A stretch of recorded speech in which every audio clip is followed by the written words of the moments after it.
اعوذ باللہ من الشیطان اللعین الرجیم بسم اللہ الرحمن الرحیم رب اشرح لی صدری ویسر لی امری واحلل عقدۃ من لسانی یفقہوا قولی ان اللہ وملائکتہ یصلون علی النبی یا ایہا الذین آمنوا صلوا علیہ وسلموا تسلیما اللہم صل علی محمد وآل محمد۔ جیسے کہ آپ کو معلوم ہے کہ ہمارا عقائد میں ایک موضوع ہے، سب سے اہم موضوع، سب سے پہلا موضوع، اور وہ ہے توحید۔ تو توحید کے حوالے سے آج ہم آپ کے سامنے کچھ گفتگو رکھیں گے، اور یہ گفتگو چھٹے امام اور ان کے صحابی مفضل ابن عمر سے بیان کی گئی ایک حدیث کے متعلق ہے، اور وہ حدیث طولانی بھی ہے اور مشہور بھی ہے۔ چنانچہ اس حدیث کو، جسے امام نے 3 نشستوں میں بیان کیا، آج ہم آپ کے سامنے بیان کریں گے، جس میں توحید سے متعلق گفتگو ہے۔ خصوصاً اس بات پہ گفتگو ہے کہ امام نے اس بات کو ثابت کیا کہ جو دہریے ملحد، جو خدا کو نہیں مانتے، وہ یہ کہتے ہیں کہ کائنات خود بخود بن گئی۔ امام نے جو کہا کہ خدا نے بنائی، خدا نے نہیں بنائی، خود بخود بن گئی۔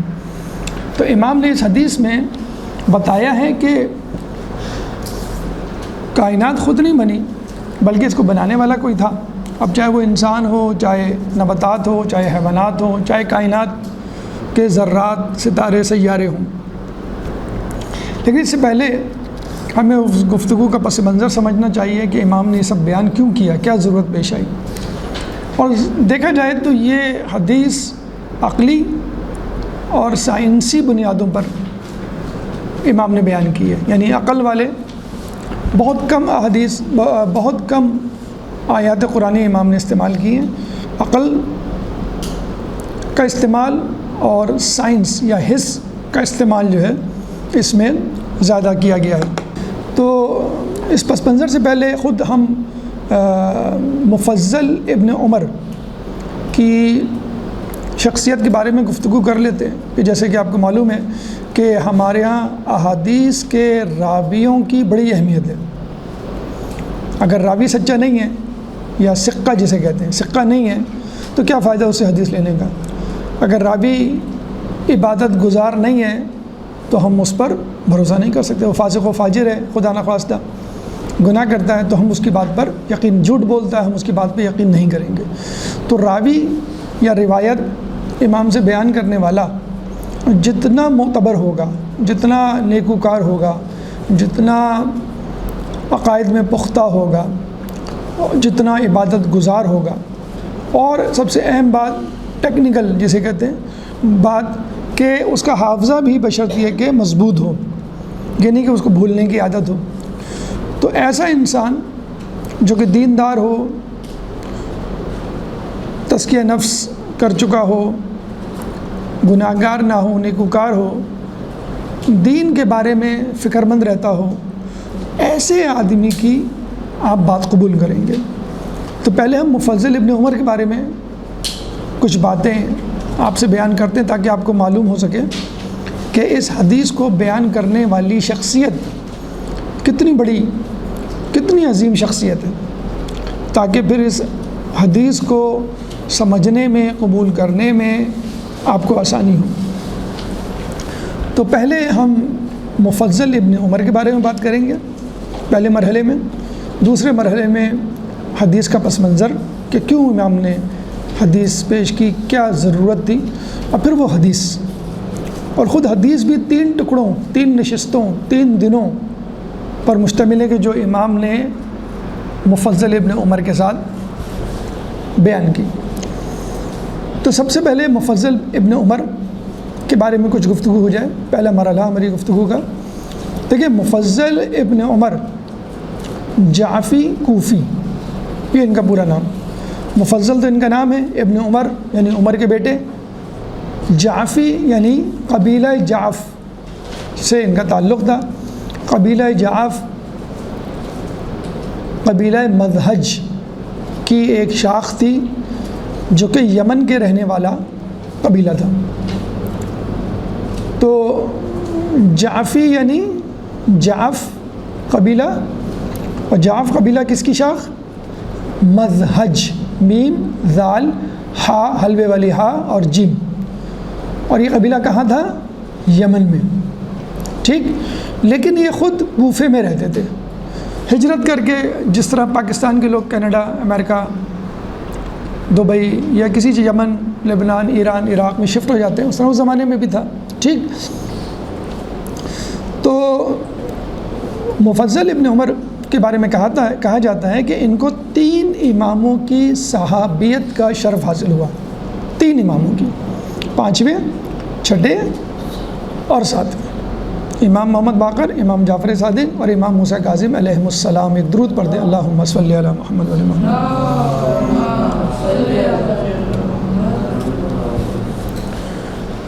تو بلکہ 2 اماموں کے بارے میں، 6ٹھے امام اور 7ویں امام کے بارے میں تو کہا جاتا ہے یہ ان کے صحابی بھی تھے اور مالی امور کے موکل یا وکیل بھی تھے. جیسے ہمارے یہاں موکل ہوتے ہیں، وکیل ہوتے ہیں، جن کے پاس اجازہ ہوتا ہے خمس کا اور دیگر مالی امور کا کہ وہ نائب امام کے لیے خمس جمع کرتے ہیں. اس طرح ان کے لیے بھی اجازت تھا. اس زمانے میں امام ڈائریکٹ موجود تھے. بلکہ امام نے تو ان کو یہ بھی کہہ دیا تھا کہ اگر 2 مومنین میں مال سے متعلق جھگڑا ہو جائے تو تم ہمارے مال سے ان کے درمیان صلح صفا کرا دو. یعنی کوئی بھی ماننے کو تیار نہ ہو. ایک کہے کہ میں نے تمہیں قرض دیا تھا 50,000، دوسرا کہے نہیں میں نے تو نہیں لیا، تو تم 50,000 دے کر دونوں میں صلح کروا دو. یعنی اتنی ان کو اتھارٹی، اتنا اختیار تھا، امام کو ان پر اتنا اعتماد تھا. 80 سال کی عمر پائی کنہوں نے؟ مفضل ابن عمر نے. کوفے کے رہنے والے، جعفی قبیلے سے ان کا تعلق. 5 کتابیں انہوں نے لکھی اپنے زمانے میں. 6ٹھے امام کا وہ زمانہ تھا کہ جب کتابوں کی لکھنے کی ابتدا ہوئی، اور کتب اربع سے بھی پہلے مستند ترین کتابیں وجود میں آئیں، لیکن نشر و اشاعت اتنی نہیں ہو سکی، تو آج کل شاذ و نادر یہ کتابیں دستیاب ہیں. لیکن 80 سال میں 5 اہم ترین کتابیں. ایک کتاب تو توحید مفضل کے نام سے، جو 3 نشستوں پہ امام کی انہوں نے توحید سے متعلق گفتگو سنی. توحید مفضل پہلی کتاب. دوسری کتاب کتاب الوصیہ، وصیت سے نکلا ہے. اردو میں ہم وصیت کہتے ہیں اور عربی میں وصیہ. وصیتن ہے بیسیکلی، تو گول تا ہٹا دیتے ہیں، ہا بن جاتی ہے. وصیہ، واو صاد یا ہا. وصیت لکھتے ہیں نا تو تے ہٹا کے چھوٹی سی ہا بنا دیں، گول ہا. کتاب الوصیہ. اس کے بعد ایک اور نام ہے کتاب کا، کتاب الیوم واللیل. یوم اور لیل، یوم یعنی دن، لیل یعنی رات. تیسری کتاب کا نام ہے کتاب الیوم واللیل. تیسری کتاب. چوتھی کتاب علل الشرائع. علل، عین لام لام، 2 لام، عین کے نیچے زیر، یوم کتاب الیوم واللیل. ایک ہی کتاب ہے، کتاب الیوم واللیل، یعنی شب و روز، دن اور رات.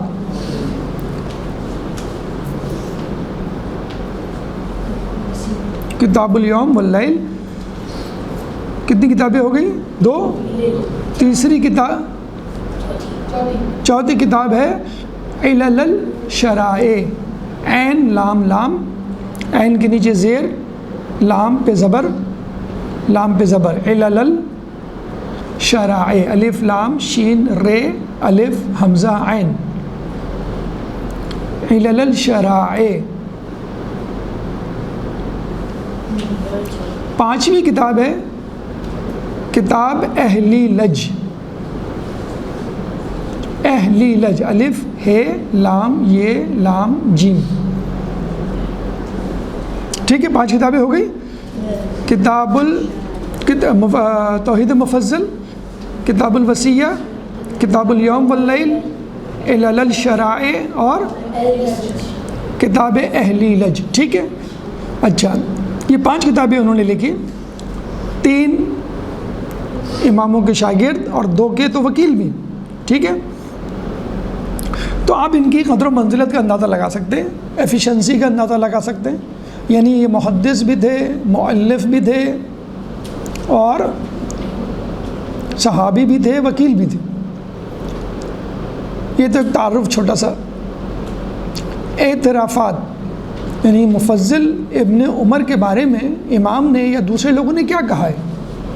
اعترافات، سب سے پہلے شیخ طوسی کے بارے میں جانتے ہیں ہم، جنہوں نے نجف اشرف کا حوزہ آباد کیا. شیخ طوسی نے اپنی کتاب رجال میں، اور شیخ مفید نے اپنی کتاب ارشاد میں، شیخ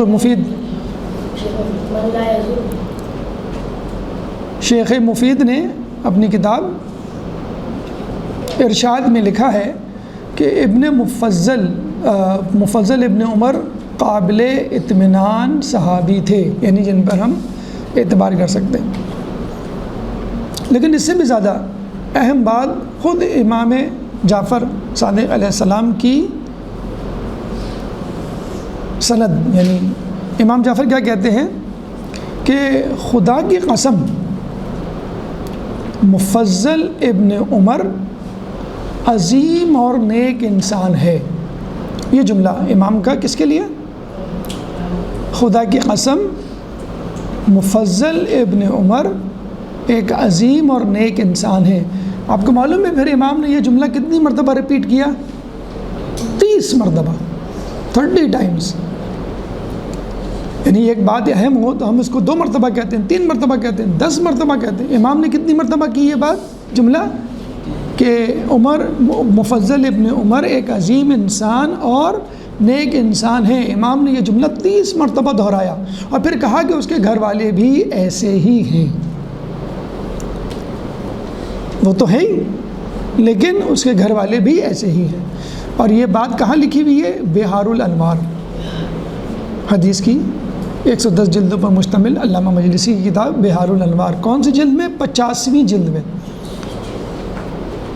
50، والیوم نمبر 50 اور پیج نمبر 340، 340، جلد نمبر 50، صفحہ نمبر 340.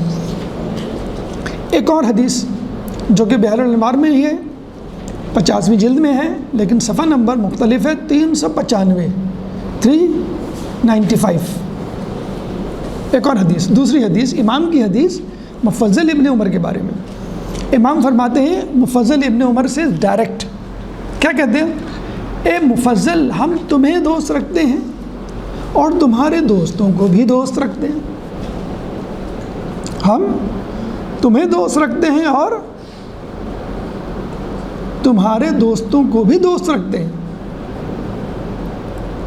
اور پھر آگے ایک اور جملہ کہتے ہیں، اگر ہمارے تمام اصحاب تمہاری جیسی معرفت رکھیں تو کبھی 2 لوگوں میں اختلاف نہ ہو. ہم تمہیں بھی دوست رکھتے ہیں، تمہارے دوستوں کو بھی دوست رکھتے ہیں، اور ہمارے تمام اصحاب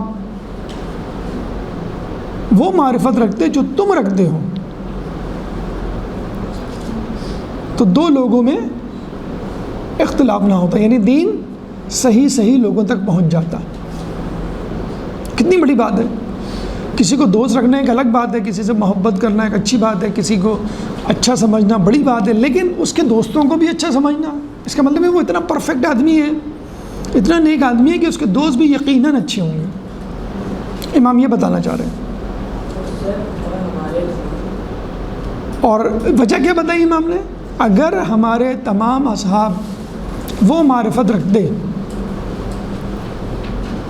جو تم رکھتے ہو تو 2 لوگوں میں کبھی اختلاف نہ ہوتا، کیونکہ وہ تم سے پوچھتے یا تم جیسی معرفت رکھ کے سمجھ جاتے ہیں اصل بات کیا ہے. ٹھیک. چھٹے امام کی شاگرد تھے نا یہ، تو کتنی بڑی بات ہے. تو مفضل ابن عمر نے کہا یا امام آپ نے میرا مرتبہ کچھ زیادہ بڑھا دیا، یعنی میں اس قابل نہیں ہوں، آپ کی کوئی تعریف کرے بہت زیادہ تعریف کر دے تو آپ کیا کہتے ہیں؟ آپ نے کچھ زیادہ کہہ دیا بھائی، میں اس قابل نہیں ہوں، آپ نے میرا مرتبہ کچھ بڑھا دیا۔ تو امام نے کیا کہا کہ نہیں، میں تم کو وہی مقام دے رہا ہوں جو اللہ نے تمہارے لیے رکھا ہے، یعنی میں بڑھا چڑھا کے بیان نہیں کر رہا، وہی بات بیان کر رہا ہوں کہ جو اللہ تمہارے لیے رکھتا ہے۔ یہ بھی بحر الانوار میں ہے، 50ویں جلد ہے، لیکن صفحہ نمبر 395۔ کتنے صفحے آگے؟ کتنے صفحے آگے 340 سے؟ کتنے صفحے آگے ہوئی؟ 55 صفحے، ٹھیک ہے۔ تو یہ شیخ طوسی، شیخ مفید کا تو اعتراف تھا ہی، خود امام کا، چھٹے امام کا اعتراف آپ دیکھ لیے کتنا بڑا اعتراف تھا۔ کیوں؟ اب اس کی وجہ سن لیے کہ امام نے مفضل کی تعریف کیوں کی، یا مفضل اتنے بڑے مقام و مرتبے کے کیوں مالک تھے۔ اب اس کی وجہ سنیے۔ اس کی وجہ یہ ہے کہ آپ فقط عبادت نہیں کرتے تھے، بلکہ عبادت کے ساتھ تفکر بھی کرتے تھے، یعنی کائنات کے بارے میں سوچنا، اپنے بارے میں سوچنا، مخلوقات کے بارے میں سوچنا، خدا کے بارے میں سوچنا، عبادت کے ساتھ ساتھ۔ اور اس کا تذکرہ قرآن میں، حدیث میں آپ کو کئی جگہوں پہ ملے گا کہ تفکر یا فکر جو ہے وہ ایک بہت بڑی نعمت ہے، بہت بڑی خوبی ہے جسے کہتے ہیں۔ تو اب میں آپ کے سامنے ایک قرآن کی آیت اور 3 حدیثیں پیش کر رہا ہوں، جس سے آپ کو اندازہ ہو جائے گا کہ تفکر کی کیا اہمیت ہے۔ ابھی ہم نے یہ بات کی آپ کے سامنے کہ مفضل ابن عمر کو امام نے اتنا بڑا مقام کیوں دیا، اتنا بڑا مقام کہ وہ خود کہہ رہے ہیں یا امام آپ کیا بات کر رہے ہیں، میں تو بہت چھوٹی چیز ہوں، اتنی منزلت، اتنا بڑا مقام۔ امام نے کیا کہا فوراً؟ نہیں، ہم کوئی بات بڑھا چڑھا کے بیان نہیں کر رہے، ہم وہی بات کر رہے ہیں جو اللہ تمہارے لیے اپنے ذہن میں رکھتا ہے، وہی بات جو کہ حقیقت ہے۔ تو کس وجہ سے مفضل کو یہ مرتبہ مقام ملا؟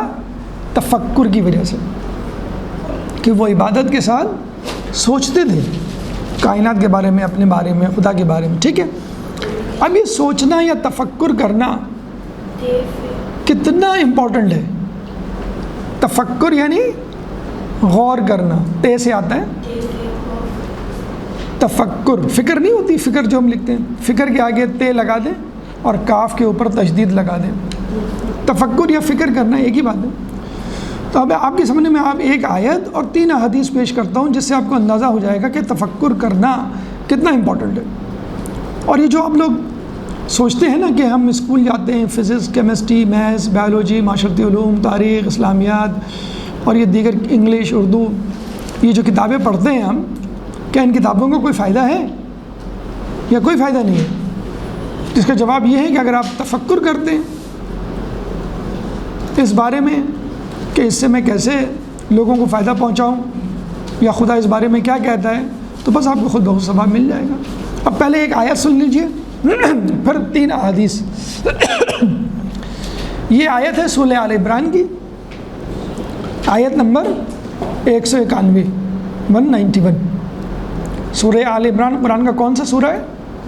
تیسرا سورہ ہے، اور آیت نمبر 191۔ کیا آیت ہے؟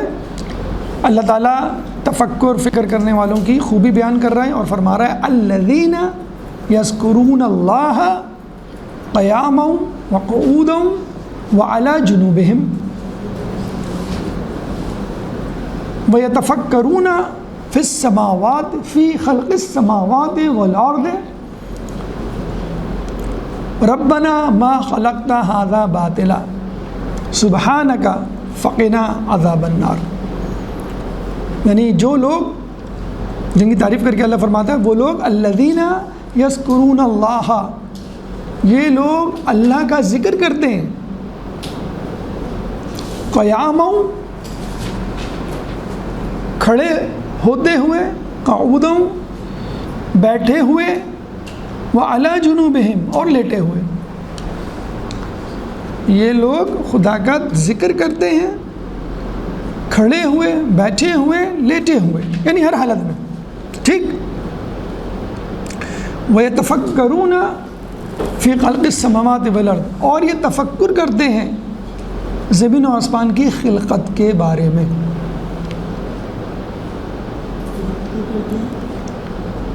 یہ اللہ کا ذکر کرتے ہیں کھڑے، بیٹھے اور لیٹے، اور غور و خوض کرتے ہیں، غور و فکر کرتے ہیں جو زمین و آسمان کی خلقت میں. اس کے بعد ربنا ما خلقت ھذا باطلا، کہ اے اللہ تو نے یہ چیزیں ابس بیکار نہیں پیدا کی، تو نے یہ چیزیں بیکار نہیں پیدا کی.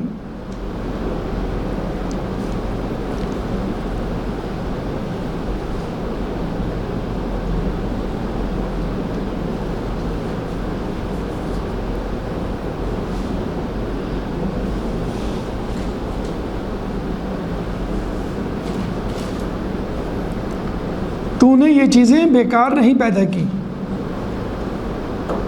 سبحانک، تو پاک ہے، فقنا عذاب النار، بس ہمیں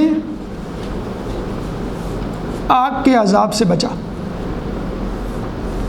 بس ہمیں کیا ترجمہ ہوا آیت کا؟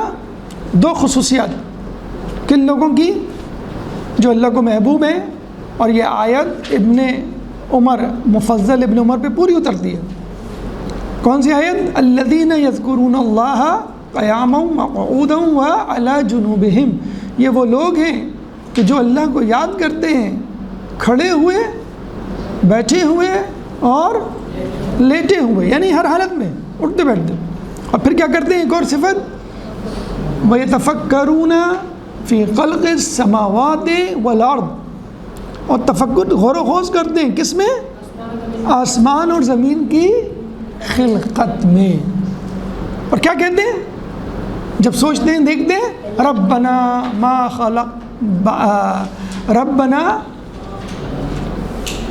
خلقت ھذا باطلا، اللہ تو نے یہ چیزیں بیکار نہیں پیدا کی.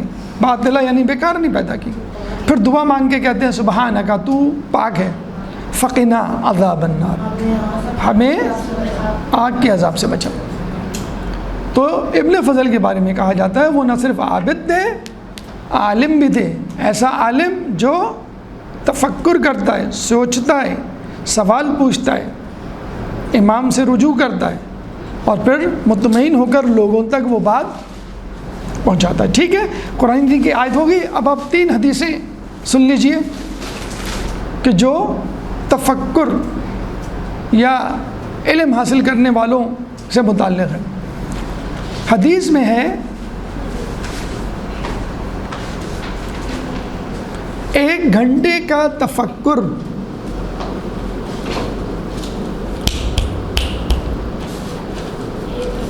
اپنی جگہ واپس 1 گھنٹے کا تفکر 70 سال کی عبادت سے بہتر ہے. 1 گھنٹے کا تفکر 70 سال کی عبادت سے افضل ہے. آپ اندازہ لگا لیجئے، صرف 1 گھنٹہ. ایک دن میں کتنے گھنٹے ہوتے ہیں؟ 1 ہفتے میں کتنے دن ہوتے ہیں؟ 7 دن. 1 مہینے میں کتنے دن ہوتے ہیں؟ اور پھر 1 سال میں، پھر 70 سال میں. یعنی آپ یوں لگا لیجئے، دیکھیں 1 دن میں کتنے گھنٹے ہوئے؟ 24. اور 1 سال میں کتنے دن ہوتے ہیں؟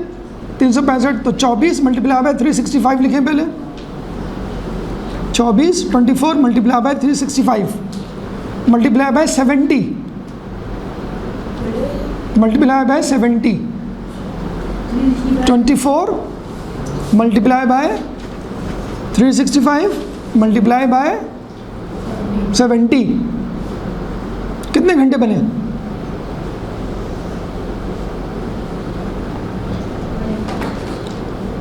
کتنے گھنٹے بنے؟ بنائیں، ملٹیپلائی کریں.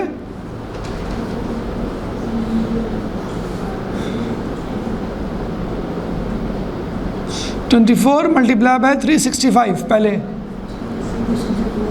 365 کو 24 سے ملٹیپلائی کریں. پہلے 24 ملٹیپلائی بائی 365 1000. ٹھیک ہے. اب 1680 کو 70 سے ملٹیپلائی کریں. 1680 کو 70 سے ملٹیپلائی کریں.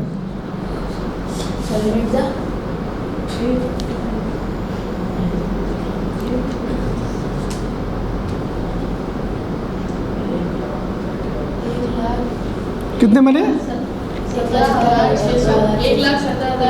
1,17,600. ٹھیک ہے. لکھیں 1,17,600. اس کا مطلب کیا ہوا؟ 1 گھنٹہ اگر آپ سوچیں کائنات کے بارے میں، 1 گھنٹہ اگر آپ سوچیں کائنات کے بارے میں، تو آپ کو کتنے گھنٹوں کا ثواب ملے گا؟ 1,17,600. اس سے بھی زیادہ. یہ نہیں کہا کہ اتنا ہی ملے گا، افضل ہے.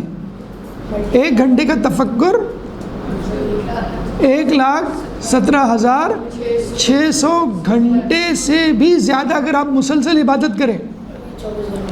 آپ کتنی عبادت کرتے ہوں گے ایک دن میں؟ کتنے گھنٹے عبادت کرتے ہوں گے؟ عبادت نماز پڑھتے ہیں بس آپ. کتنی دیر کی ہوتی ہے نماز؟ 5 نمازیں. 1 گھنٹہ. چلیے 1 گھنٹہ لے لیں. 1 گھنٹہ لے لیں.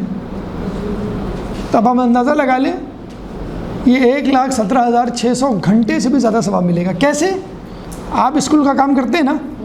آپ سوچیں کہ میں اس میتھمیٹکس سے، اس سائنس سے، اس تاریخ سے اسلام کی کون سی بات ثابت کر سکتا ہوں. آپ یہ سوچیں کہ میں سائنس میں جو بائیولوجی پڑھ رہا ہوں، جو باٹنی پڑھ رہا ہوں، جو انسان کے جسم کے حالات پڑھ رہا ہوں، اس سے میں خدا کو کیسے ثابت کر سکتا ہوں.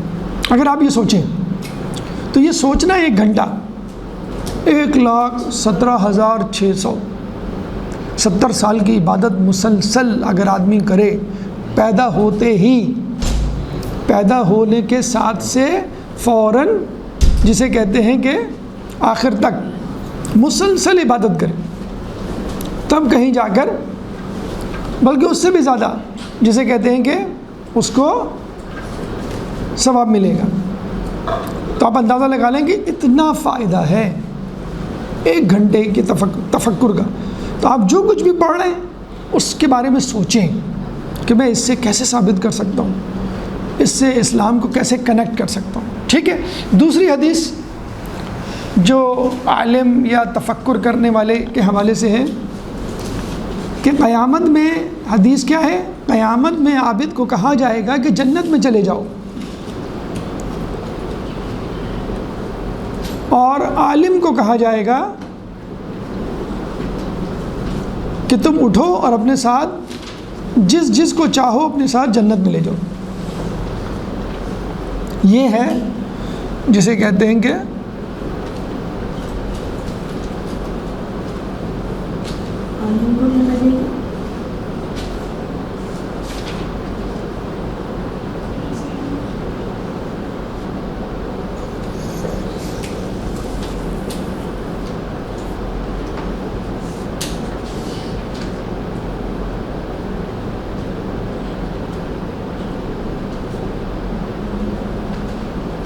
ٹھیک ہے. کتنی بڑی بات ہے نا. عابد صرف جنت میں جائے گا، عبادت کرنے والا، اور عالم یا تفکر کرنے والا، کیونکہ عالم تو تفکر کرتا ہے نا. تیسری حدیث امام رضا علیہ السلام سے متعلق، امام کہتے ہیں کہ عبادت یہ نہیں، بیٹا آپ کی کہیں کاپی ابھی، عبادت یہ نہیں بیٹا، آپ اگلے آگے سے لکھنا شروع کریں، جو پچھلا رہ گیا اس کا صفحہ چھوڑ دیں. عابد امام کیا فرماتے ہیں 8ویں امام، عبادت یہ نہیں کہ آدمی کھڑے ہو کر نماز پڑھے یا سجدے کرے، بلکہ عبادت یہ ہے کہ اللہ تعالیٰ کی تخلیق میں تفکر کرے۔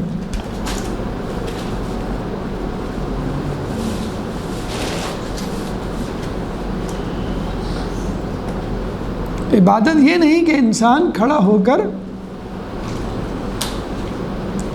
نماز پڑھے یا سجدے کرے، بلکہ عبادت یہ ہے کہ انسان اللہ تعالیٰ کی خلقت میں تفکر کرے۔ تو آپ کو پتہ چلا تفکر کی اہمیت، اس کا اجر، اس کا ثواب، قرآن میں کیا اس کی فضیلت بیان کی گئی ہے۔ اور یہی وجہ تھی کہ مفضل ابن عمر کو دیگر اصحاب پر امام فوقیت دیتے تھے، کہ امام وہ تفکر کیا کرتے تھے، جو ہمیں علماء سے ملا۔ ٹھیک ہے، یہ مفضل ابن عمر کا ایک جسے کہتے ہیں کہ شخصیت کا خاکہ، جو خود ایک چیپٹر، کوئی ایک درس کا عنوان بن سکتا ہے۔ اب آئیے ہم اس حدیث، توحید مفضل کی حدیث کے دوسرے مرحلے پر پہنچتے ہیں، اور حدیث بیان کرنے سے پہلے اس کا پس منظر آپ سمجھ لیں، تاکہ آپ کو اندازہ ہو جائے کہ یہ حدیث امام نے کیوں بیان کی ہے۔ تو گفتگو کا دوسرا مرحلہ پس منظر، اے بی سی، 3 مرحلوں پر ہماری گفتگو ہوگی۔ اے مرحلہ، فرسٹ مرحلہ ہمارا ختم ہو گیا، کون سا؟ مفضل ابن عمر۔ بی کیا ہے؟ پس منظر، بیک گراؤنڈ، کس کا؟ توحید مفضل کا۔ اب بیک گراؤنڈ سنیے، دیکھیے مفضل ابن عمر خود فرماتے ہیں کہ میں ایک دفعہ مسجد نبوی میں بیٹھا ہوا تھا۔ کہاں؟ ممبر رسول اور قبر رسول کے درمیان، سیدھے ہاتھ پہ ممبر رسول، الٹے ہاتھ پہ قبر رسول، اور میں درمیان میں بیٹھا ہوا تھا۔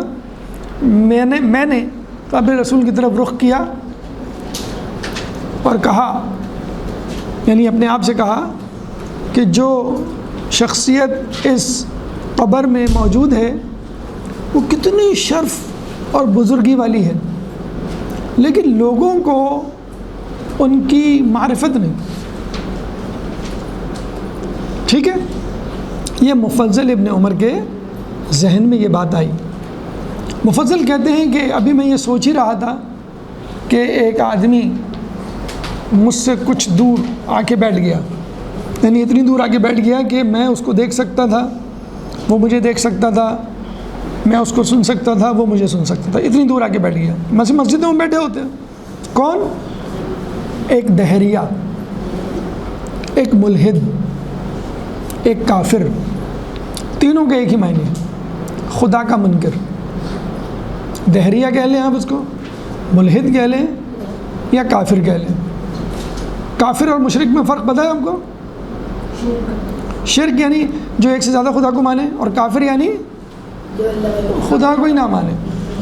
تو کافر کا ایک نام ملحد بھی ہے، میم لام ہا، حلوے والی ہا اور دال، اور ایک نام دہریہ بھی ہے، دال 2 چشمی ہے، را رے یہ ہے، کافر، دہریہ، ملحد۔ ٹھیک ہے، اس کا نام تھا ابن ابل اوجا۔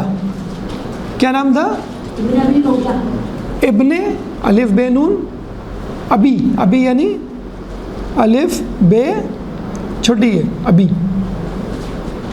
الاوجا، الف لام عین واو جیم الف، الف لام عین واو جیم الف، ابن ابل اوجا۔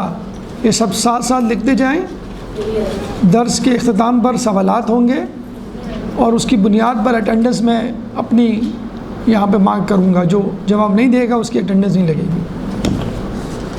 ٹھیک ہے، کیا نام تھا اس کا؟ ابن ابل اوجا۔ وہ آگے بیٹھ گیا، اس کے بعد اس کے 2-3 ساتھی آگے بیٹھ گئے، کس کے؟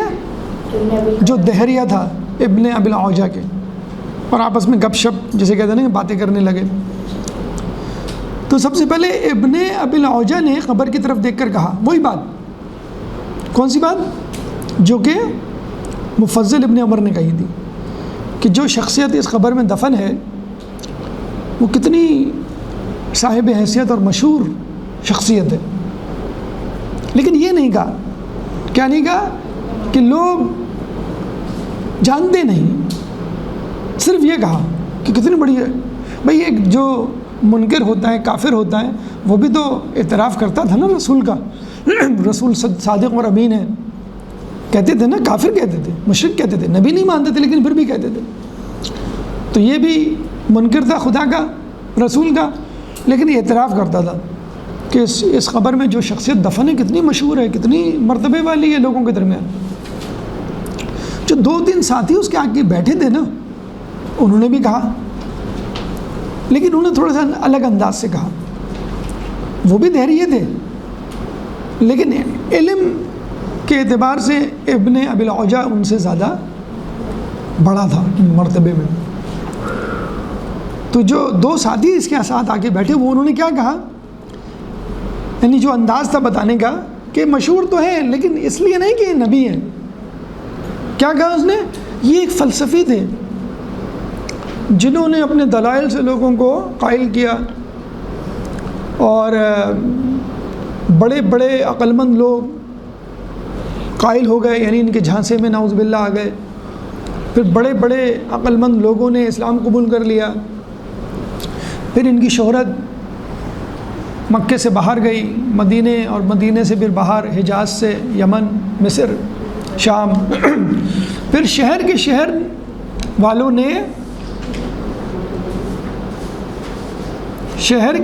والوں نے اسلام کو قبول کرنا شروع کیا۔ ان کی شہرت اتنی بڑی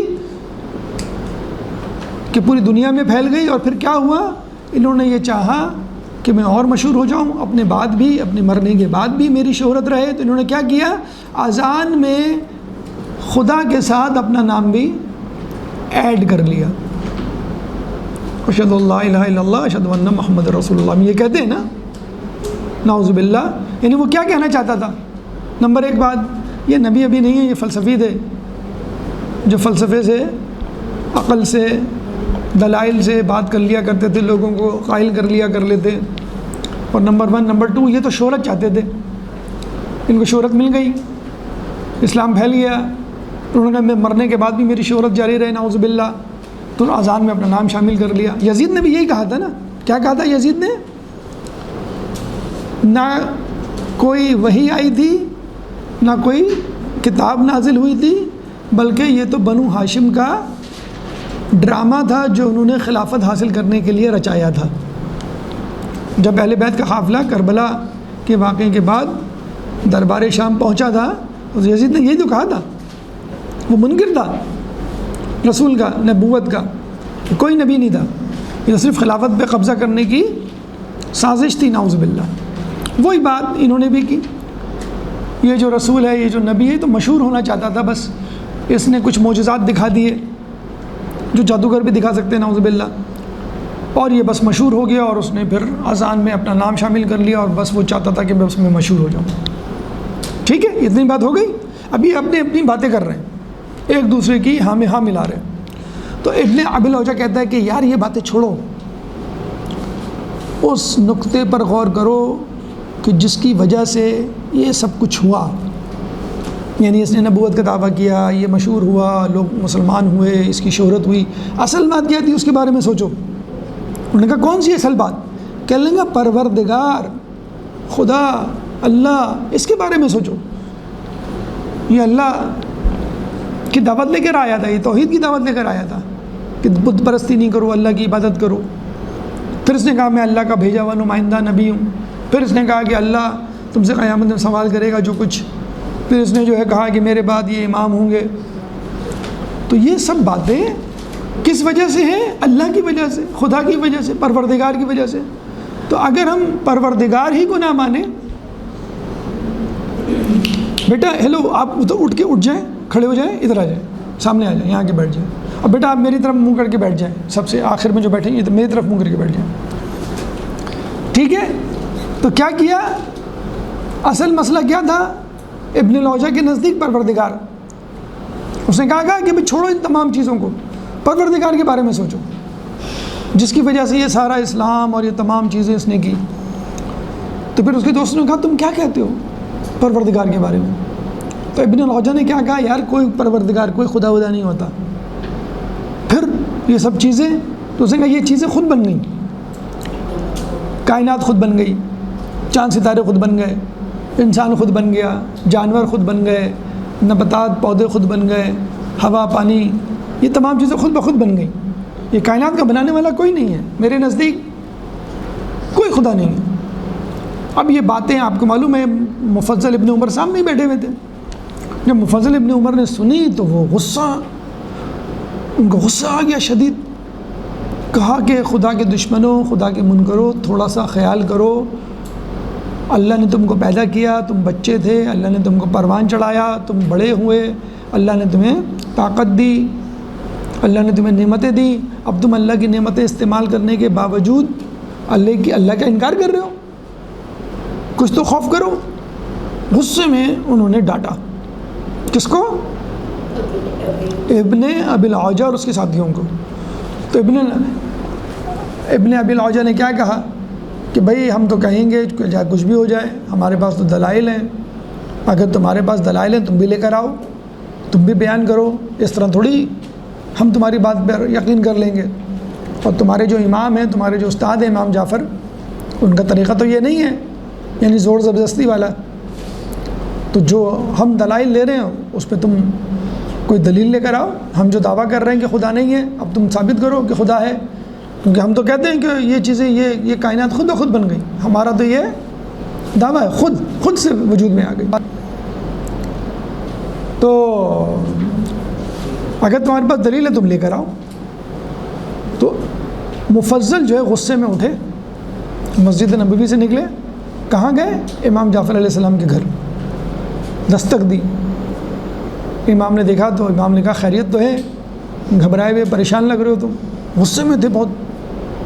تو کہا امام ابھی میں بیٹھا ہوا تھا مسجد نبوی میں، کچھ لوگ آئے جو رسول کے بارے میں پہلے بری باتیں کرنے لگے، پھر خدا کا انکار کرنے لگے، اور پھر کہہ رہے ہیں اب کہ یہ کائنات خود بن گئی ہے۔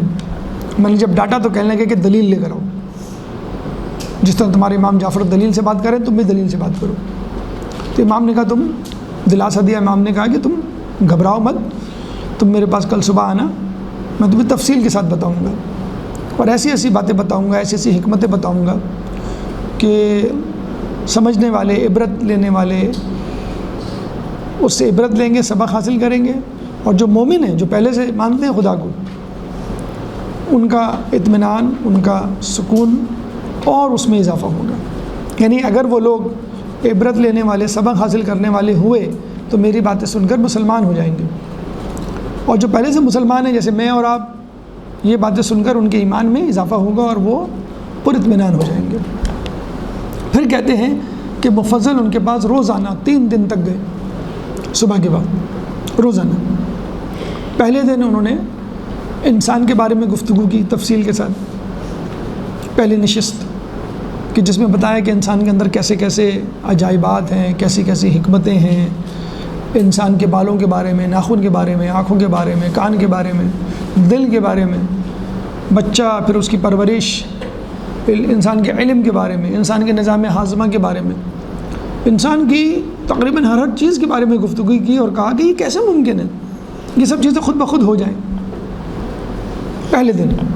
پھر دوسرے دن انہوں نے دیگر مخلوقات کے بارے میں، اللہم صلی علی محمد وعلی محمد عجل فرجہم۔ دوسرے دن انہوں نے انسان کے علاوہ جو مخلوقات ہیں جیسے نباتات اور حیوانات، اس سے متعلق گفتگو کی، اور تیسرے دن کائنات سے متعلق، یعنی سورج، چاند، ستارے، کہکشاں، آسمان، زمین، اور پھر خدا کو ثابت کیا۔ ان تینوں نشستوں میں انہوں نے اللہ تعالیٰ کی مخلوقات اور کائنات کے اندر جو حیرت انگیز کمالات ہیں اس کو بیان کیا، اور یہ کہا کہ یہ کیسے ممکن ہے یہ سب کچھ خود بخود ہو جائے، یقیناً اس کا بنانے والا کچھ ہے، کوئی نہ کوئی ہے، اور وہ خدا ہے۔ تو 3 نشستیں ہوئیں، ٹھیک ہے۔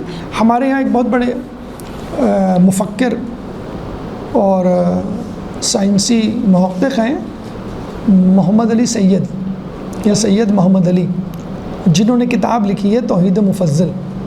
3 کتابیں ہیں۔ پہلی کتاب انسان کے بارے میں پہلی نشست جو امام نے کی تھی، دوسری جلد دیگر مخلوقات کے حوالے سے جو امام نے گفتگو کی تھی مفضل سے، اور تیسری کتاب تیسری جلد کائنات سے متعلق جو امام نے گفتگو کی تھی۔ اگر آپ دلچسپی رکھتے ہیں تو کبھی موقع ملے تو وہ کتابیں پڑھیے گا۔ تو کچھ باتیں آپ کے سامنے رکھنا چاہوں گا میں پہلی نشست سے متعلق، پھر کبھی انشاءاللہ موقع ملا تو دوسری تیسری نشست کے بارے میں۔ تو پہلی نشست کے بارے میں پہلے کچھ ہم گفتگو کرتے ہیں۔ درود پڑھتے ہیں محمد والے محمد پہ۔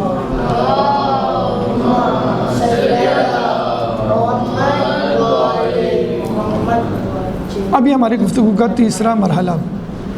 اب پہلی نشست امام کی، اب ظاہر سی بات ہے کہ آپ سے کوئی کہے کہ میں تمہیں بڑی انٹرسٹنگ بات بتانے والا ہوں، بڑی عجیب بات بتانے والا ہوں، اس سے پہلے کسی کو نہیں معلوم تھی، کل آنا، تو اگر آپ اس بارے میں شوق رکھتے ہیں تو آپ کو نیند ہی نہیں آئے گی۔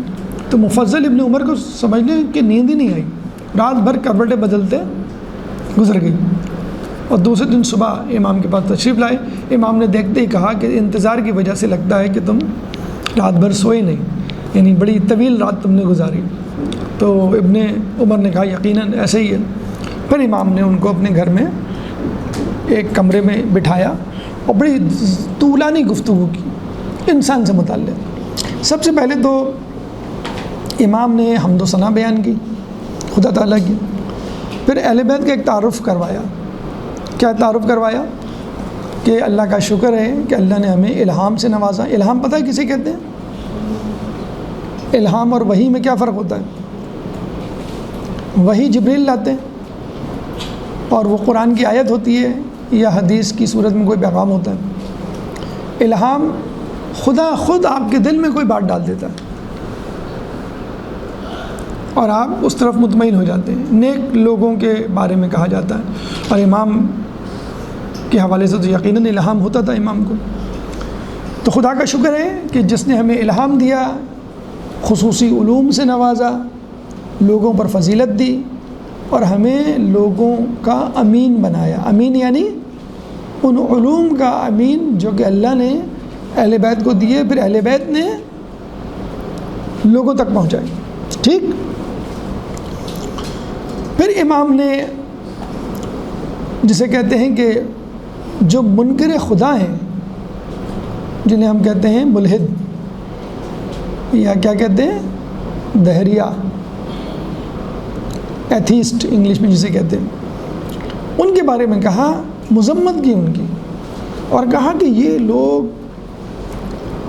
جانوروں سے بھی بدتر ہیں۔ کیوں جانوروں سے بھی بدتر ہیں؟ کہ ان کے پاس آنکھیں دیکھتے نہیں، ان کے پاس کان ہیں سنتے نہیں، ان کے پاس عقل ہے لیکن استعمال نہیں کرتے۔ یہ بالکل جانوروں کی طرح کھاتے پیتے ہیں، افزائش نسل کرتے ہیں، دوڑتے بھاگتے ہیں، بس ان کو اس بات کا کوئی خوف نہیں ہے کہ قیامت میں مجھ سے کچھ پوچھا جائے گا۔ جانوروں کے بارے میں بھی یہی ہے نا، جانور کیا کرتا ہے؟ بھاگتا ہے، دوڑتا ہے، کھاتا ہے، پیتا ہے، بس اس کے بچے ہوتے ہیں، خاندان، نسل، لیکن اس کو نہ اسکول جانا ہوتا ہے، نہ مدرسے جانا ہوتا ہے، نہ نماز پڑھنی ہوتی ہے، نہ گناہ اور نیکی کا کوئی کانسیپٹ ہے، اور قیامت میں عذاب اور جزا کے بارے میں بھی کچھ اس کو فکر نہیں۔ جانور اسی کو کہتے ہیں نا، ٹھیک ہے۔ تو یہ جو منکر خدا ہے وہ بھی بس ایسے ہی ہے، کھاؤ پیو، کھا لے پی لے جی لے، بس یہی ہے نا لوگوں میں۔ حدیث میں بھی آیا ہے کہ کچھ لوگ ہوں گے آخری زمانے میں کہ جن کو بس کھانے پینے کا شوق ہوگا اور اچھے کپڑے پہننے کا شوق ہوگا، اور لوگ ان کی تعریفیں کریں گے، اور یہ میری امت کے بدترین لوگ ہوں گے۔ اس کا مطلب یہ نہیں ہے کہ آپ کھانے پینے کا شوق نہ رکھیں، اس کا مطلب یہ ہے کہ صرف اور صرف کھانے پہ فوکس نہ کریں، نمبر 1۔ اس کا مطلب یہ نہیں ہے کہ آپ اچھے کپڑے نہ پہنیں، لیکن آپ پوری زندگی اسی فکر میں مبتلا رہیں اچھے کپڑوں کی، نہیں۔ علم کی فکر میں مبتلا رہے، عبادت کی فکر میں مبتلا رہے، نیکی کی فکر میں مبتلا رہے، گناہ کی فکر میں، نافرمانی نہ ہو جائے اللہ کی، اس فکر میں مبتلا رہے ہیں۔ یہ ہے اصل جسے کہتے ہیں کہ زندگی۔ تو امام کیوں کہہ رہے ہیں کہ یہ جانوروں کی طرح ہیں؟ کیونکہ جانور بھی صرف کھانے پینے کی فکر رکھتا ہے، جانور بھی بھاگتا دوڑتا ہے، انٹرٹینمنٹ، تفریح جسے کہتے ہیں، اس کی فکر کرتا ہے، اور اس کو اس بات کی فکر، جانوروں سے کوئی حساب نہیں ہوگا، قیامت میں ہوگا کوئی حساب نہیں ہوگا ہاں انسانوں سے ہوگا، انسانوں سے قیامت کے دن حساب کتاب ہوگا۔ پھر امام نے بڑی دلچسپ مثال دی، کس کی؟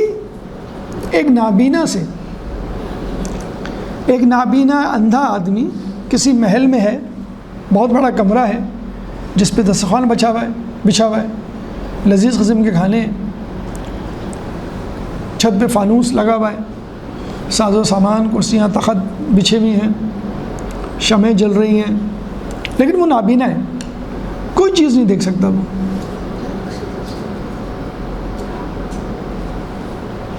بلکہ وہ جب کمرے میں چلتا ہے تو وہ چیزوں سے ٹکراتا ہے۔ ہوتا ہے نا آپ کے گھر میں لائٹ چلی جائے تو کیا ہوتا ہے؟ اگر آپ چلیں پھریں ٹکراتے ہیں،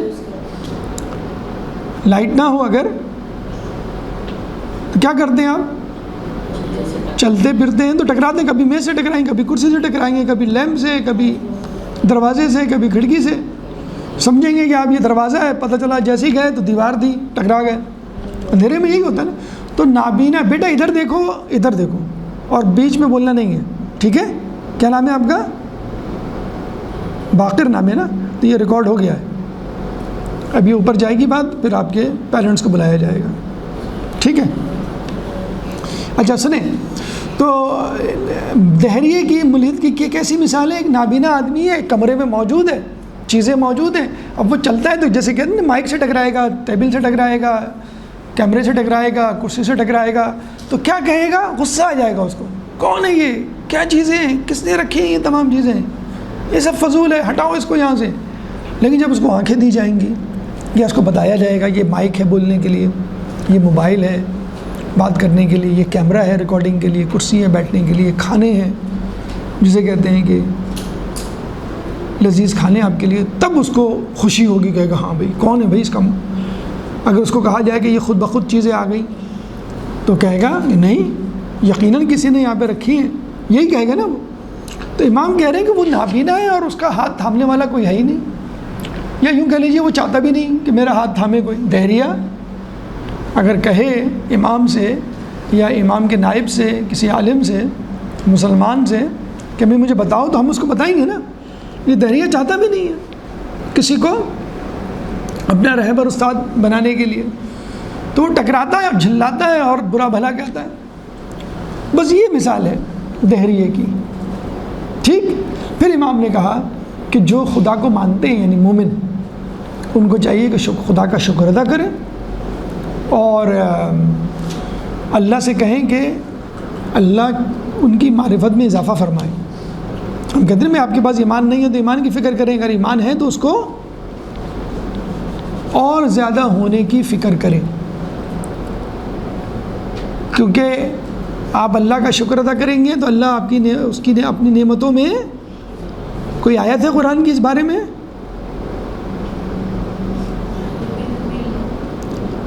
کیا ہے بتائیں، مفہوم بتا دیں مجھے، ترجمہ نہ بتائیں، عربی نہ سنائیں، مفہوم بتا دیں۔ کوئی شکر سے متعلق آیت ہے؟ سنی ہوگی آپ نے؟ شکر سے متعلق جی، ابھی میں سناؤں گا تو آپ کہیں گے ہاں سنی ہوئی آیت ہے یہ۔ ترجمہ نہیں، بس یہ مفہوم، آئیڈیا ذہن میں۔ شکر خدا سے متعلق، ہاں یہ بھی ماشاءاللہ آیت ہے کہ تم اللہ کی کون کون سی نعمتوں کو جھٹلاؤ گے۔ شکر سے متعلق، یہ تو نعمتوں سے متعلق ہو گئی۔ لَإِن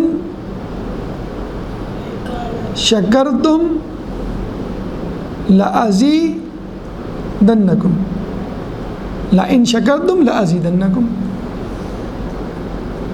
اگر تم خدا کا شکر ادا کرو گے تو اللہ اس میں اضافہ کرے گا۔ وَلَئِن كَفَرْتُمْ، اور اگر تم انکار کرو گے منکر ہوگے تو ان عذابی لشدید، میرا عذاب شدید ہے۔ کس سورے میں؟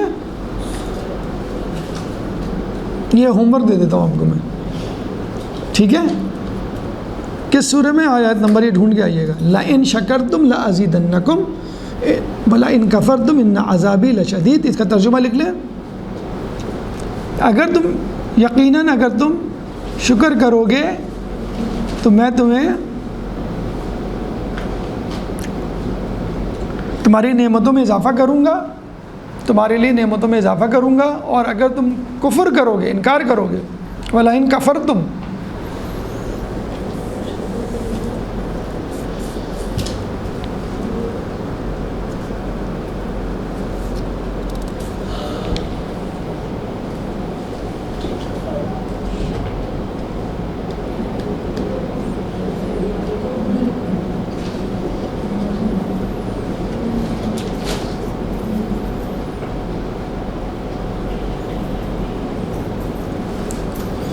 لَإِن شَكَرْتُمْ لَأَزِيدَنَّكُمْ، اگر تم میرا شکر ادا کرو گے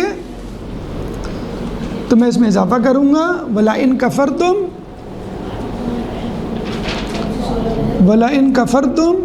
اور اگر تم کفر کرو گے یعنی انکار کرو گے تو ان عذابی لشدید، تو میرا عذاب شدید ہے۔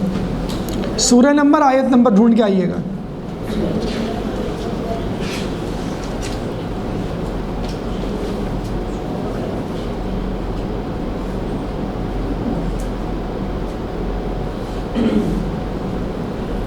ٹھیک ہے، اب آئیے کہ امام نے انسان کی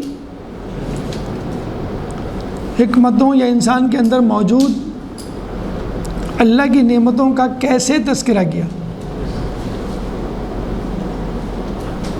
ٹھیک ہے، نمبر 1 کرۂ ارض، کرۂ ارض کے بارے میں امام نے کہا پہلی حکمت یا پہلا نقطہ نمبر 1 کرۂ ارض۔ امام نے کہا کہ کرۂ ارض ایک مکان کی طرح ہے جس میں انسان کی حیثیت مالک کسی ہے۔ کرۂ ارض میں، کرۂ ارض کی مثال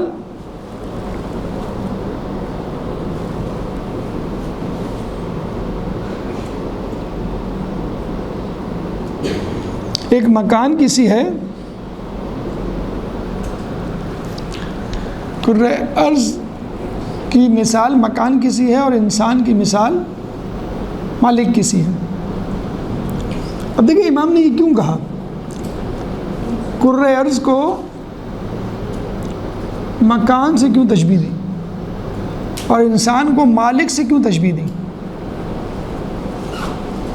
کیا کہتے ہیں آپ؟ دیکھیے، مکان یا گھر ایک ایسی جگہ ہوتی ہے جہاں انسان رہتا ہے۔ آپ کے ابو مثلاً اس مکان کے مالک ہیں، ٹھیک ہے؟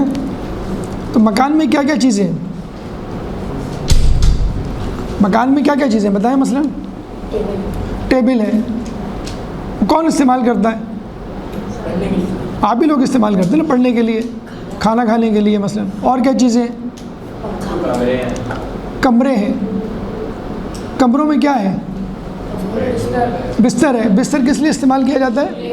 کون استعمال کرتا ہے؟ انسان استعمال کرتا ہے۔ اچھا، اور کیا ہے؟ پنکھا ہوا کے لیے، تاکہ آدمی کو آسانی ہو، راحت ملے۔ اے سی ہے، اگر گرمی ہے تو ٹھنڈک ملے۔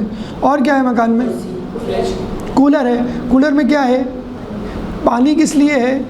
پینے کے لیے۔ اگر پانی نہ ملے تو انسان مر جائے، چند دنوں کے بعد مر جائے، ٹھیک ہے۔ اور کیا ہے؟ فریج ہے، فریج کے اندر کیا ہے؟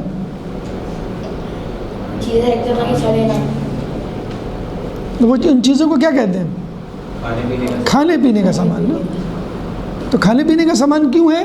کیونکہ انسان کو کھانے پینے کی ضرورت ہوتی ہے، غذا کی ضرورت ہوتی ہے۔ کھانے پینے میں کیا کیا چیزیں ہیں؟ مثلاً لسی، دودھ۔ لسی، دودھ، یہ کیا ہے؟ مشروبات۔ چاول کیا ہے؟ اناج۔ اور انڈے یہ بھی غذا ہے. پھل ہے یہ درختوں سے آپ کے آتے ہیں جی. اور کیا چیزیں؟ روٹی گندم یہ بھی کھانے پینے کی چیزیں. اور کیا ہے گھر میں؟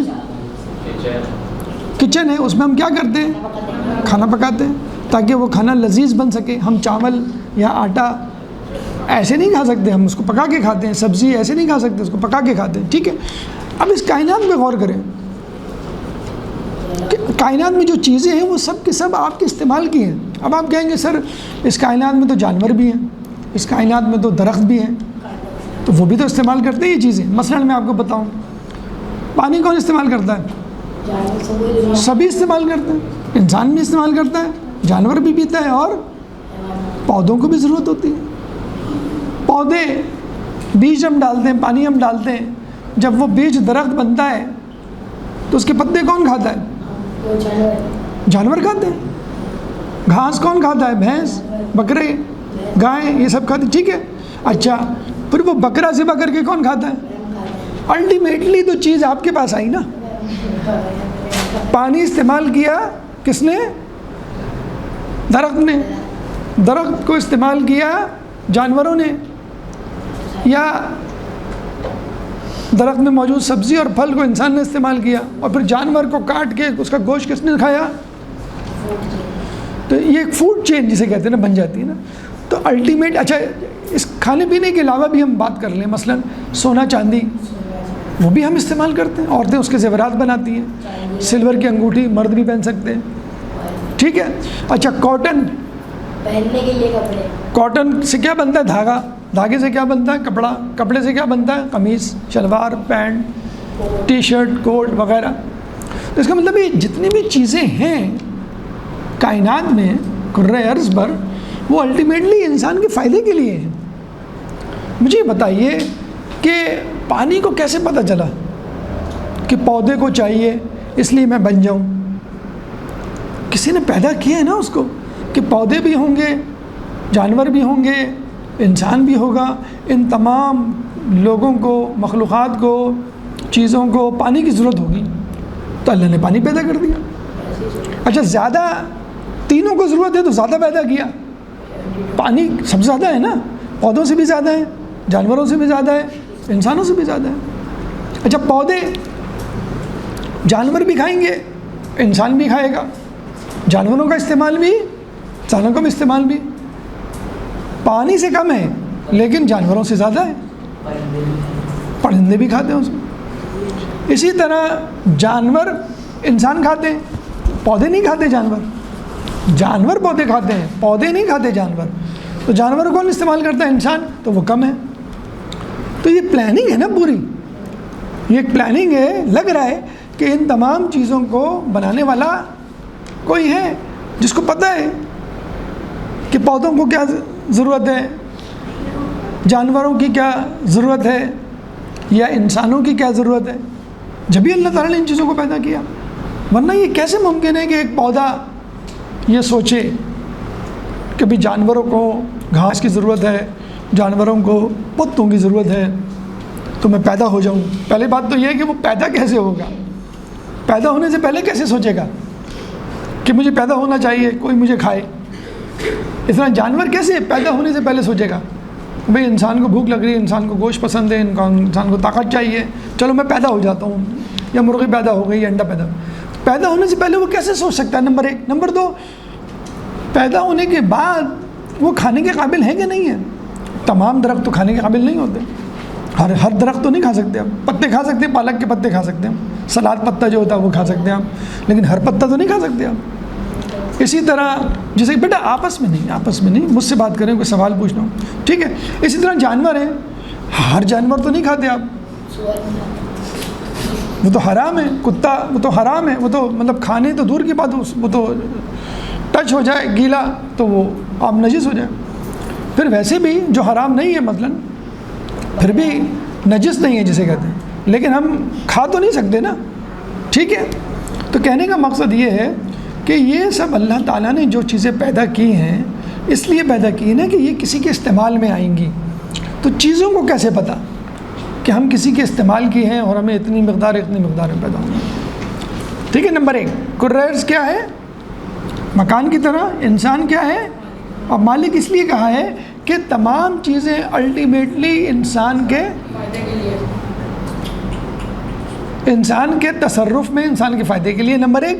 نمبر 2، انسان ان تمام چیزوں کو کنٹرول کر سکتا ہے، لیکن کوئی چیز انسان کو نہیں کنٹرول کرتی. آپ نے دیکھا ہوگا پانی کو کون کنٹرول کرتا ہے؟ انسان کا. سمندر کے اندر جو کچھ ہے اس کو نکالنا، استعمال کرنا. پھر پودوں کو کون کاٹتا ہے، کون اگاتا ہے، کون سبزی اور پھل استعمال؟ انسان. پھر جانوروں کی افزائش نسل، فارمنگ. ٹھیک ہے، یہ تمام چیزیں جو ہیں نا، یہ کس نے، جسے کہتے ہیں استعمال کی؟ انسان نے استعمال کی. تو کہنے کا مقصد یہ ہے کہ چیزوں کو کیسے پتہ چلا کہ میں انسان کے لیے ہوں، یا درختوں کو کیسے پتہ چلا کہ میں جانوروں کے لیے ہوں، یا پانی کو کیسے پتہ چلا کہ میں درختوں کے استعمال کے لیے ہوں. اس کا مطلب ہے کوئی شخص ہے جس کو معلوم ہے. مثلا میں یہ کہوں کہ آپ کے گھر میں فریج میں جو چیزیں ہیں وہ خود بخود آ گئیں، نہیں آئی نا. آپ کو معلوم تھا کیا چیز لانی ہے، کیا چیز نہیں لانی ہے. کمرے میں ٹیبل کرسی ہونی چاہیے کہ نہیں، بیڈ روم میں بستر ہونا چاہیے کہ نہیں، لائٹ بلب پنکھے ہونے چاہیے، اے سی کہ نہیں، یہ آپ بتائیں گے نا. تو جب آپ انسان ہونے کے باوجود آپ خالق کائنات نہیں ہیں، انسان ہیں، آپ کو یہ سوچ سمجھ ہے کہ اس میں کیا کیا چیزیں پیدا کرنی ہیں، کیا کیا چیزیں لانی ہیں، تو کیا اللہ کو نہیں پتہ ہوگا کہ انسان کو میں پیدا کر رہا ہوں تو انسان کی ضروریت کیا ہے؟ ٹھیک ہے. نمبر 1 بات کرۂ ارض مالک مکان ہے. نمبر 2 پوائنٹ، دوسرا نقطہ کیا ہے؟ ہم آہنگی. دوسرا نقطہ کیا ہے؟ ہم آہنگی. ہم آہنگی کا مطلب ہے کہ ان چیزوں میں ایک ترتیب ہے. میں آپ کو مثال دیتا ہوں کہ انسان کے جسم میں سب سے زیادہ مقدار میں کیا چیز ہے؟ پانی. ٹھیک ہے. اور دنیا میں سب سے زیادہ چیز کون سی ہے؟ پانی. کتنی ہے انسان میں یہ چیز؟ پروپورشن، ریشو کیا ہے؟ پانی اور ٹھوس کا اگر ہم ریشو لیں انسان کے جسم میں کتنا ہے؟ جی ہاں ماشاء اللہ، ویری گڈ. درود پڑھ دیں ان کے لیے. اللہم صلی علی محمد وعلی محمد. شرما کیوں رہے ہیں آپ؟ تعریف ہو رہی ہے آپ کی تو اچھی بات ہے نا. تو اس طرح بولیں گے تو مزہ بھی آئے گا. جو فضول بولتے ہیں نا آپ چیخ چیخ کے، لگ رہا ہے کوئی جن آ گیا ہے کمرے میں، اس طرح بولیں. 70% یا 2/3 کہہ لیجئے ہمارے جسم میں پانی ہے، 1/3 ٹھوس سالڈ. اسی طرح دنیا میں 70% یا 2/3 پانی ہے اور باقی 1%. ٹھیک ہے. تو اس کا مطلب کیا ہوا؟ اللہ نے یہ جو کائنات، یہ کرۂ ارض بنایا ہے، انسان کو دیکھ کے بنایا ہے. آپ کی کبرڈ ہے نا، آپ کی کبرڈ میں آپ کے کپڑے ہوں گے نا، آپ کے کمرے میں آپ کی چیزیں ہوں گی نا. کیوں؟ آپ کے امی ابو کو پتہ ہے آپ کو کس چیز کی ضرورت ہے، کس چیز کی نہیں ہے. آپ کا جو بیگ ہے اس میں آپ کی کتابیں ہوں گی، آپ ہی کی کتابیں ہوں گی نا. قلم آپ کا ہی ہوگا نا، لنچ باکس آپ کا ہی ہوگا نا.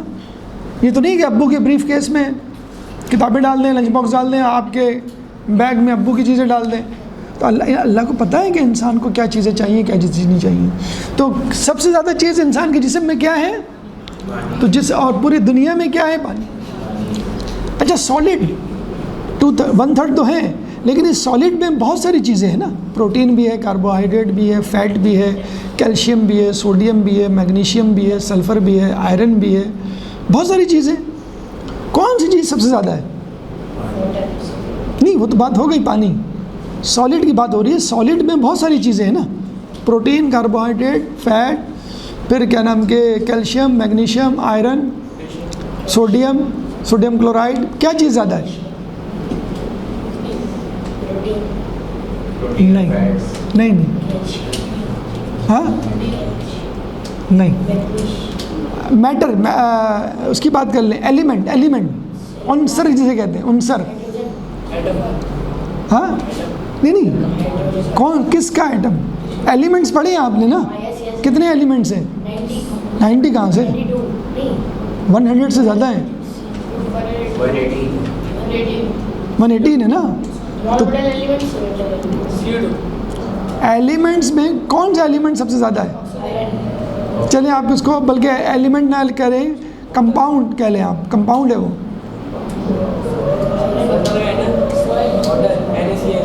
NaCl، sodium chloride. نہیں، نمک سب سے زیادہ ہے ہمارے جسم میں. سب سے زیادہ کیا ہے؟ سوڈیم کلورائڈ، نمک. اور پوری دنیا میں پانی سب سے زیادہ کہاں ہوتا ہے؟ سمندر میں نا. اور سمندر کا پانی نمکیلا ہوتا ہے، سوڈیم کلورائڈ. وہی ریشو ہے نا، وہی تناسب. پانی سب سے زیادہ ہے ہمارے جسم میں، دنیا میں پانی سب سے زیادہ ہے ہمارے جسم میں. سوڈیم کلورائڈ سب سے. آسمولیرٹی کہتے ہیں اس کو. آسمولیرٹی پتہ پڑھی آپ نے 9th کلاس میں؟ کون ہے 9 کیمسٹری کس نے پڑھی ہے؟ آپ نے پڑھی سب میں. آسمولیرٹی کسے کہتے ہیں؟ جی بیٹا ہیلو، آسمولیرٹی کسے کہتے ہیں 9th کلاس کیمسٹری؟ نہیں پڑھی آپ نے؟ وہاں پہنچے نہیں ابھی تک؟ اچھا، number of osmoles per litre of solution یا پر کے جی آف سولوشن، اس کو کہتے ہیں آسمولس. تو آسمولیرٹی اگر جسم کی 100 ہے تو 90% آسمولیرٹی بیکاز آف سوڈیم کلورائڈ ہے.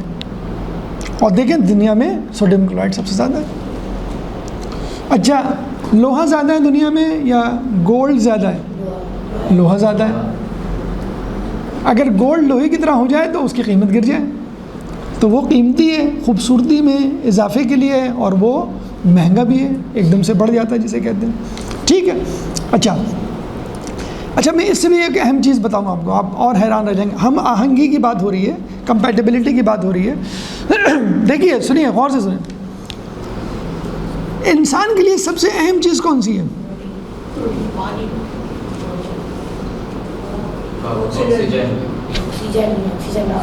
ہوا. ہوا سب سے زیادہ ضروری ہے. اس کے بعد ہوا کے بعد سب سے زیادہ ضروری چیز پانی. پانی کے بعد غذا، جس میں پروٹین بھی ہے، کاربوہائیڈریٹ بھی ہے، فیٹ بھی ہے، سوڈیم کلورائڈ بھی ہے. ٹھیک ہے. سنیں غور سے سنیں. جائیں بیٹا اس کو صاف کر کے آئیں، یہ نجس ہو جائے گا آپ کا ہوا. تو سب سے امپورٹنٹ چیز کیا ہے؟ ہوا یا آکسیجن. اس کے بعد غذا. ٹھیک ہے. اب آپ غور سے سنیں، میری بات غور سے سنیں. سب سے زیادہ چیپ، ایزی، فری اویلیبل چیز کون سی ہے؟ آکسیجن. سب سے امپورٹنٹ ہے نا، اور سب سے زیادہ ایزیلی اویلیبل بھی. آپ کو خریدنا پڑتی ہے آکسیجن؟ آپ جاتے ہیں دکان سے، بھائی 1 کلو آکسیجن دے دو. گھر میں بہت سارے لوگ ہیں، سب کو آکسیجن چاہیے. ہاں گیس سلنڈر بھروانے جاتے ہیں، وہ تو کھانے پکانے کے لیے، لیکن آکسیجن کے لیے کبھی گئے؟ آکسیجن کبھی بائی منی خریدی ہے آپ نے؟ ہاسپٹل میں اگر آپ کو آکسیجن لگانی پڑ جائے اس کے پیسے ہوتے ہیں، اس کے پیسے ہوتے ہیں. اٹلی میں جب کرونا وائرس آیا تھا، اٹلی میں ایک بہت بڑے بزنس مین کو جب آکسیجن لگائی گئی تو اس نے کہا یہ کتنا خرچہ آئے گا اس میں؟ تو انہوں نے کہا کہ $100 پر ڈے. تو وہ رونے لگا.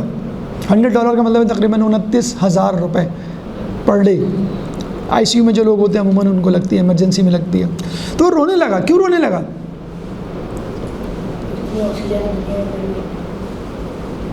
پیشنٹ ہاسپٹل میں تھا کرونا کا، اس کو آکسیجن لگانی تھی. اس کو بتایا کہ ہم آپ کو آکسیجن لگانے لگے. تو اس نے کہا یہ کتنا خرچہ آئے گا؟ انہوں نے کہا $100 پر ڈے. تو رونے لگا. کیوں رونے لگا؟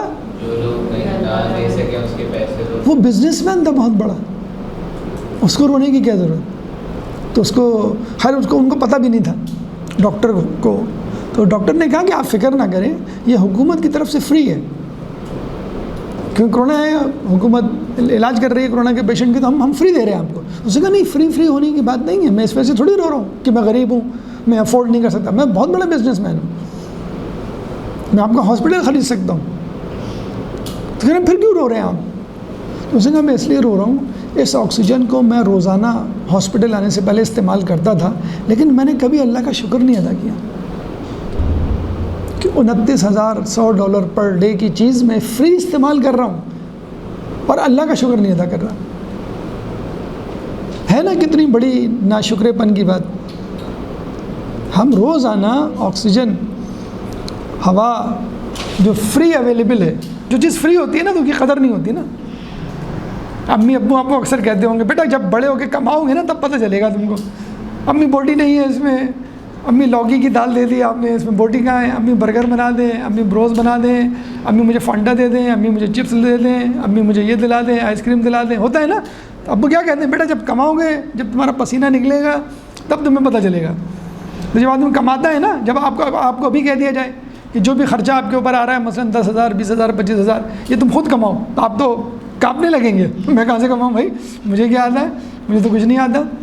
جب بڑے ہو جائیں گے انشاءاللہ کمائیں گے, لیکن اگر آپ کو کہا جائے تو آپ پریشان ہو جائیں گے نا. تو آپ کو تو شکر ادا کرنا چاہیے نا اپنے ماں باپ کا کہ کھانے کا خرچہ, لباس کا خرچہ, رہنے کا خرچہ, کسی کا بھی خرچہ نہیں دینا پڑ رہا آپ کو. تو جب انسان کو چیز فری ملتی ہے نا تو انسان ناشکرا ہو جاتا ہے. تو